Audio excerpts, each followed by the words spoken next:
Good evening friends. मैं Lokesh Sethia, founder partner रिसार wealth light and share market Gurukul.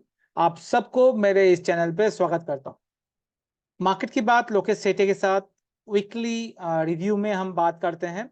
Nifty bank Nifty का support resistance आने वाले वीक में क्या रहने वाला है, इसके अलावा कौन से ऐसे सेक्टर है जहां पर आउट परफॉर्मेंस हमें दिख रहा है और कौन से ऐसे सेक्टर है जहां पर अंडर परफॉर्मेंस दिख सकता है, कहां पर अवॉइड करना है और कौन से सेक्टर को हमें बाई करना चाहिए, इसके बारे में इस सेगमेंट में हम बात करते हैं।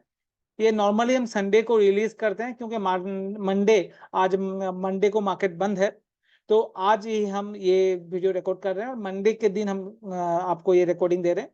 नॉर्मली आपको संडे संडे को मिलेगा फॉर मंडे के ट्रेडिंग आवर्स स्टार्ट होने के टाइम पे। तो दोस्तों शुरू करते हैं आज का सीरीज। अगर आप पहली बार हमारे साथ जुड़ रहे हो और हमारा ये प्रयास अगर आपको अच्छा लग रहा है तो प्लीज सब्सक्राइब कीजिए हमारे इस चैनल को और अपने दोस्तों के साथ, अपनी फैमिली वालों के साथ शेयर जरूर कीजिएगा हमारा इस कोशिश को मोटिवेट करने के लिए। चलिए सबसे पहले मैं अपना स्क्रीन शेयर करता हूँ। तो दोस्तों अगर आप देखोगे सबसे पहले निफ्टी का चार्ट मैंने खोल के रखा हुआ है। इसमें क्या हो रहा है अगर ध्यान से देखो, 22,500 के पास निफ्टी जो है रेजिस्टेंस ले रहा है। अगर आप ध्यान से देखा जाए इस जगह पे, सबसे पहले मार्च के बीच में हमें इस जगह पे रेजिस्टेंस मिला, फिर हमें मई के टाइम पे कुछ दिन पहले मिला था। अब वापिस हम इसी लेवल पे आके खड़े हुए हैं जो है 22,500। अब मुझे क्या लगता है कल एक गैप अप ओपन होगा ट्यूसडे के सेशन पे, और गैप अप जो आज का ट्रेड नहीं हुआ है उसका एडजस्ट करके आप देखोगे 100 से 150 पॉइंट का मूव गैप अप में खुलना चाहिए। और ये गैप अप क्या करेगा, 22,620 से लेके 650 के करीब मार्केट खुलना चाहिए। अगर ऐसा होता है तो हम जो ये रेजिस्टेंस जोन है इसके ऊपर जाके अपने आप को खोलेंगे, और उसके बाद अगर आधा घंटा 40 मिनट मार्केट यहाँ पर टिक जाए तो नया हाई आपको इसी वीक में देखने को मिल सकता है जो है 22,800 एंड प्लस का लेवल। आपको इसी सप्ताह पे ये लेवल आपको देखने को मिल जाएगा, जितना समझ में आ रहा है आज के मार्केट का चाल देख के। राइट। अब रेजिस्टेंस क्या है, अगर रेजिस्टेंस की बात करें तो अभी के लिए जो रेजिस्टेंस है वो है 22,400। अगर मार्केट कल जैसे हमने एक्सपेक्ट कर रहे हैं 150 पॉइंट ऊपर खुलता है तो रेजिस्टेंस बढ़ के 22,500 का हो जाएगा। ये पहला रेजिस्टेंस की हम बात कर रहे हैं, अभी के लिए 22,400 है। कल अगर गैप अप ओपन होके और आधा घंटा एक घंटा टिकता है मार्केट 22,600 के ऊपर, उस केस में आपका जो रेजिस्टेंस पॉइंट हो जाएगा 22,500 हो जाएगा, क्योंकि यहाँ से ही हर बार मार्केट अपने आप को ऊपर या नीचे लेके जाता है। तो 22,500 इंपॉर्टेंट सपोर्ट होगा। इसके बाद जो रेजिस्टेंस आएगा वो आएगा 22,370। ये मैं सेकेंड टारगेट की बात कर रहा हूँ, जहां पर पहला जो है 22,500 होगा और उसके बाद 22,370 होगा। कंडीशन अप्लाइड, कल गैप अप ओपन हो और 22,600 के ऊपर मार्केट चलना स्टार्ट करे। अगर ऐसा नहीं होता है तो सेकेंड रेजिस्टेंस हमारा 22,285 का रहेगा, जहां पर हमने पहला रेजिस्टेंस हमने क्या बात की थी 22,400 के करीब। पहला है 22,400, दूसरा है 22,285। इन केस ऑफ हम क्लोजिंग बेसिस पे अगर बात करें, जो लास्ट क्लोजिंग थी हमारी 22,500 का, बट क्योंकि हम एक्सपेक्ट कर रहे हैं मार्केट 100-150 पॉइंट ऊपर खुलेगा तो हमारा रेजिस्टेंस ये बढ़ के 370 और ये बढ़ के 22,500 हो जाएगा। करेक्ट। ऊपर की तरफ क्या टारगेट है, ऊपर की तरफ सीधा टारगेट है 22,800। वो निकलने के बाद इस बार हम 23,000 के करीब निकलने के पूरे पूरे चांसेस हमें होते हुए दिख रहा है। मार्केट 23,000 की तरफ भी निकल सकता है। तो ये हमें देखना है कल के सत्र में, और इस वीक में ये लग सकता है, हो सकता है। इसके अलावा कल हम लाइव सेशन करेंगे तो उसमें और भी बात कर लेंगे, जहां पर कल के ईओडी के बाद कैसा मार्केट रहा उसमें हमें क्लैरिटी आ जाएगी। जब बैंक निफ्टी की बात कर रहे हैं, बैंक निफ्टी भी आप देखोगे 48,200 के करीब का रेजिस्टेंस जोन अभी हमें ड्रॉ किया हुआ है। तो ये जो जोन है, इस जोन पे भी हमने कई टाइम पे मार्केट को फंसते हुए दिखा है। तो एक बार ये 48,200 निकलेगा, उस केस में हम वापिस 48,900, उसके बाद 49 250, देन 49,500 तक इस वीक तक आते हुए दिख सकते हैं। तो यहाँ से ऑलमोस्ट 1200 से 1500 पॉइंट का मूव की बात हम कर रहे हैं बैंक निफ्टी में। तो डाउन साइड में लग रहा है, वो लग रहा है हमें 48, डाउन साइड में लग रहा है 47,900, दूसरा है 47,540। ये एक सपोर्ट का काम कर रहा है अभी। और डाउन साइड में हमें जो दिख रहा है वो है 47,900, 47,540। और अपर डायरेक्शन में हमने बात ही कर ली थी, ऑलमोस्ट 1200 से 1300 पॉइंट का मूव बैंक निफ्टी में आते हुए दिख सकता है हमें। बहुत अच्छा मार्केट अभी दिख रहा है, मार्केट पॉजिटिव दिख रहा है। अभी के बहुत ज्यादा शॉर्ट एफआईज के बने हुए हैं। एफआईज ने लास्ट फ्राइडे को, थर्सडे को एक बाइंग पोजीशन भी आया था, तो उसके हिसाब से भी लग रहा है अब थोड़ा सा घूमता हुआ मार्केट हमें लग रहा है ऊपर के डायरेक्शन में और न्यू हाई की तरफ जा रहे हैं। और इलेक्शन के बाद अगर मोदी गवर्नमेंट आता है दोस्तों, मैं अभी बता रहा हूँ, मई जून महीने में आपको 23,500 से लेके 24,000 तक का लेवल आपको देखने को मिल सकता है।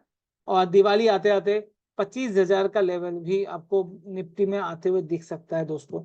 ये वन साइडेड रैली आपको देखने को मिल सकती है जून के बाद, अगर मोदी गवर्नमेंट कंटिन्यू करता है उस केस में। अगर नहीं करता है उस केस में हमें 18,000 और 19,000 का लेवल भी निफ्टी में देखने को मिल सकता है। तो जो भी दारोमदार है वो 4 जून के बाद ही हमें मालूम चलेगा मार्केट में हमें किस तरह का मूव आते हुए दिखेगा, चाहे वो अपर डायरेक्शन हो चाहे लोअर डायरेक्शन हो। इतना बुलिश होने का क्या रीजन है ये तो सबको पता है, मोदी जी आएंगे। मोदी जी आने के साथ साथ पूरे वर्ल्ड मार्केट अभी पॉजिटिव है। अभी वर्ल्ड में एक्चुअली आप देखोगे तो हम अंडर परफॉर्म कर रहे हैं, यूएस से अंडर परफॉर्म कर रहे हैं, यूरोप से तो हम अंडर परफॉर्म नहीं करते हैं नॉर्मली, बट हम अभी अंडर परफॉर्म कर रहे हैं बिकॉज ऑफ इलेक्शन। इलेक्शन के बाद ये जो एक बड़ा इवेंट है वो निकल जाएगा, जो रिस्क है वो निकल जाएगा। अगर हम जो सोच रहे हैं वही आए तो एक बड़ा मूव आपको आते हुए दिख जाएगा मार्केट में, जो निफ्टी को 1500 से 2000 पॉइंट का मूव दिखा सकता है 3-4 महीने के अंदर। और बैंक निफ्टी में तो कम से कम 7-8 हजार का पॉइंट का मूव आते हुए दिखेगा। तो चलिए, तो आगे की बात है, 4 तारीख के बाद हम बात करेंगे उस बारे में। अभी चलते हैं इंडेक्स वाइज, सेक्टर वाइज क्या चल रहा है देखते हैं। तो सबसे पहले अगर देखेंगे तो मीडिया सेक्टर अभी थोड़ा सा बाउंस बैक दे रहा है, बट ये भरोसा मुझे अभी भी नहीं हो रहा मीडिया सेक्टर में। तो मेरे हिसाब से तो मैं अभी मैं अवॉइड करके चलूंगा जब तक ये 1950 के लेवल मीडिया का इंडेक्स जो है नहीं निकलेगा। तब तक मैंने ये जो लेवल है यहाँ, ये जब तक नहीं निकलेगा तब तक मैं मीडिया में तो ऐड नहीं करना पसंद करूंगा। तो इसलिए मीडिया सेक्टर अवॉइड कर रहा हूँ, चाहे वो जी चल रहा हो चाहे वो नेटवर्क एडिटिंग चल रहा हो, बट मुझे अभी अवॉइड करना है क्योंकि मार्केट में और भी अपॉर्चुनिटी है जहां पर ज्यादा क्लियरिटी है मेरे को, जहां पर पैसा लगा सकते हैं। दूसरा सेक्टर जो नया पीएसई, पब्लिक सेक्टर एंटरप्राइज, बहुत ही बेहतरीन लग रहा है ये सेक्टर। पब्लिक सेक्टर कंपनीज ही बहुत अच्छी लग रही है। आप बीईएल देख लो, माजडॉक देख लो, एचएएल देख लो, ये तीनों डिफेंस में हो गया। इसके अलावा भेल देख लो आप, इसके अलावा बीईएमएल देख लो। नाम लीजिए पीएसयू का, बहुत अच्छे रिटर्न आपको जनरेट करके दे रहे हैं एक्सेप्ट बैंकिंग सेक्टर। बैंकिंग में पीएसयू अभी इतना रिटर्न नहीं दे रहे, उसके अलावा जितने भी स्टॉक्स हैं अच्छा रिटर्न आपको जनरेट करके दे रहे हैं, तो ध्यान देखना चाहिए। एमएनसी तो मैं बहुत ज्यादा बुलिश हूँ और पिछले कुछ दिनों से आप लोगों को कई स्टॉक सुझाया है। समथिंग लाइक सीमेंस की अगर बात करें, अगर देखो सीमेंस की बात कर लेते हैं, किस तरह का मूव आप सीमेंस में देखने को मिला है आप देखो। यहाँ पर भी हमने बात की थी 5,500 से 7,200 हो गया। कुमिन्स की बात करें, कई बार हमने अलग अलग जगह पे, ट्विटर पे, उसके बाद व्हाट्सएप ग्रुप पे, और भी ज्यादा सोशल मीडिया की बहुत ज्यादा जगह पे हमने बात की है। कुमिन्स को आप देख लीजिए, आप देख लीजिए टिमकेन को देख लीजिए, सारे स्टॉक्स आपको आउट परफॉर्मेंस करते हुए दिख रहे हैं। तो आपको एस्केप देख लीजिए, आपको ये सारे स्टॉक को आपके नजर में रखना चाहिए। बहुत ही बेहतरीन आउट परफॉर्मेंस आपको इन सारे स्टॉक्स में आते हुए दिख रहा है। नेक्स्ट जो सेक्टर है वो है निफ्टी रियल्टी, बहुत बढ़िया लग रहा है। शोभा हो, प्रेस्टीज स्टेज हो, ओबरॉय हो, ये सारे स्टॉक हमें पसंद है, तो आप इस सारे स्टॉक पे ध्यान रखना चाहिए। और अभी भी के लिए भी मुझे ये स्टॉक, ये सेक्टर बहुत पसंद है, इसमें ध्यान रखिए। फार्मा सेक्टर अभी नहीं, फार्मा सेक्टर अभी भी थोड़ा साइडवेज ही हमें लग रहा है, एक दो स्टॉक आउट परफॉर्मेंस दिखा रहा है पर वो फंसने का चांस हो सकता है। तो अभी फार्मा सेक्टर और मीडिया सेक्टर को तो अवॉइड करके चले। पीएसयू बैंक जैसे मैंने बोला अभी ऐसा कोई मूव आते हुए नहीं दिख रहा, दो ही बैंक अच्छे लग रहे हैं, कैन बैंक और एसबीआई, बट वहां पर भी कोई बड़ा मूव अभी नहीं दिख रहा। मेटल सेक्टर में बहुत बेहतरीन मूव आ रहा है। आप देखिए मॉयल, मॉयल खोल के देखिएगा, MOIL आपके लिए मैं खोल देता हूँ। MOIL, मॉयल देखिए किस तरह से मॉयल चल रहा है, लग ही नहीं रहा कमोडिटी है ये तो भाई, रॉकेट हुआ पड़ा हुआ है। और बेहतरीन मूव आपको देखने को मिला है। आप NMDC को देख लीजिए किस तरह से मूव आपको दिख रहा है। आप देखिए हिंदुस्तान जिंक, अगर सेक्टर को सही पकड़ लेते हैं ना दोस्तों, तो आप बेहतरीन रिटर्न जनरेट कर सकते हो कभी भी। तो सेक्टर को सही पकड़ना बहुत जरूरी है। मैंने हिंदुस्तान जिंक की नाम लिया है, हिंदुस्तान जिंक देखिए। तो ये सारे स्टॉक्स, अगर हमने आपको लास्ट वीक का भी याद हो, हमने बात की थी, ये सारे स्टॉक के बारे में बात की है। वो स्टॉक वापस बात कर रहे हैं। क्यों बात कर रहे हैं वो स्टॉक के बारे में? क्योंकि ये सेक्टर चल रहा है। अगर सेक्टर आइडेंटिफाई करके आपने सही स्टॉक ले लिया, आपको शांति से बैठना है, पैसा आराम से बन रहा है। कंज्यूमर ड्यूरेबल ठीक ठाक लग रहा है इलेक्शन तक, उसके बाद वापस देखना पड़ेगा। तो अब तो इलेक्शन का रिजल्ट आने वाला है, तो अब धीरे धीरे प्रॉफिट बुकिंग करना चाहिए। ऑयल एंड गैस में अभी मुझे हाथ नहीं लगाना, इसको थोड़ा सा अवॉइड करके चलेंगे, साइडवेज ही है। इंफ्रास्ट्रक्चर सेक्टर अब रेडी हो रहा है वापिस एक बड़ा रैली देने के लिए।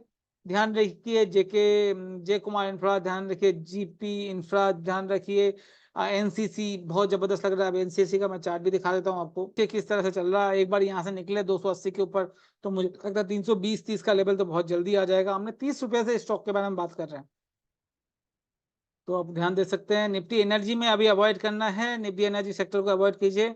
निफ्टी FMCG को अवॉइड कीजिए।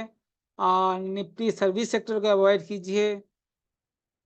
Nifty auto continuous out performance है। आप देखिए, अब टाटा को थोड़ा छोड़ दीजिए, टाटा मोटर्स को, अशोक लीलैंड और महिंद्रा महिंद्रा और TVS और ये आयशर मोटर, ये 4 स्टॉक पे ध्यान रखिए, आपको अच्छा रिटर्न आपको जनरेट करके दे सकता है। IT सेक्टर अभी अवॉइड करके चलेंगे। अभी 1-2 दिन का मूव जरूर आया था स्टॉक पे, बट अभी भी कोई पोजिशनल बेस पे बाइंग अपॉर्चुनिटी मुझे नहीं दिख रही है, तो IT को थोड़ा अवॉइड करके चलेंगे। प्राइवेट बैंक को भी अवॉइड करके चलेंगे, अभी नहीं।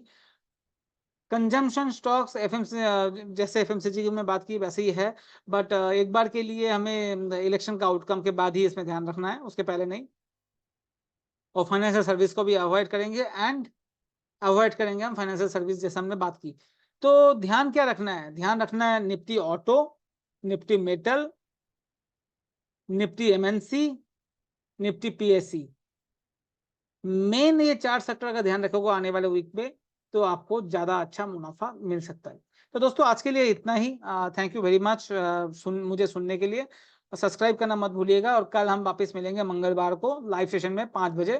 प्लीज ज्वाइन कीजिएगा।